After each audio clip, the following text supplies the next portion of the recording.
I've accrued miles on, I think, every imaginable airline. For work or play, there's nothing quite like flying for free. Yes, today's proof. I just arrived in Colorado from Dulles. Cost me just a processing fee. I think it was like $10. Gail is one of 180 million Americans who belong to frequent flyer programs.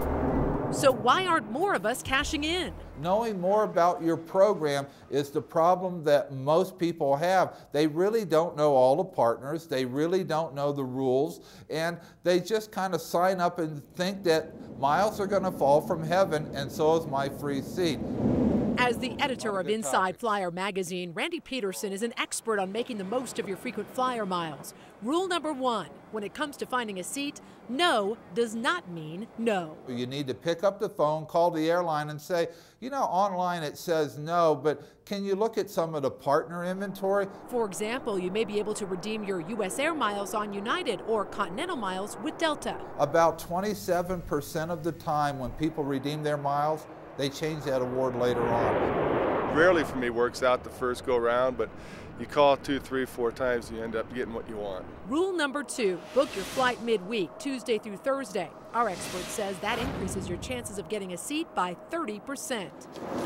Rule number 3, manage your miles like you manage your money. I know people almost daily that lose their miles from expiration because they forgot that they expired. They don't read the information, they don't read the email. Peterson says you need to know how your program works. That means staying on top of any changes. Earl Gunya found out the hard way. On the email they sent me in January, I had 108,706.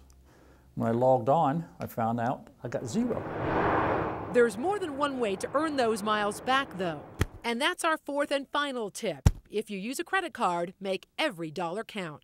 About 60% of all miles come from non-flying, and the number 1 way to earn your miles is by credit card. Ultimately, a little planning and a lot of persistence will pay off in the form of free tickets. And it is difficult sometimes to find the exact flights that you want, but it's free.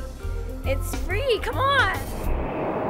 So the first thing you need to do is get in touch with your airlines and find out if any of your miles are in danger of expiring. And then, if you're ready to use some, our expert says start looking about 6 months before your trip. I'm Call 7 investigator Teresa Marchetta, 7 News.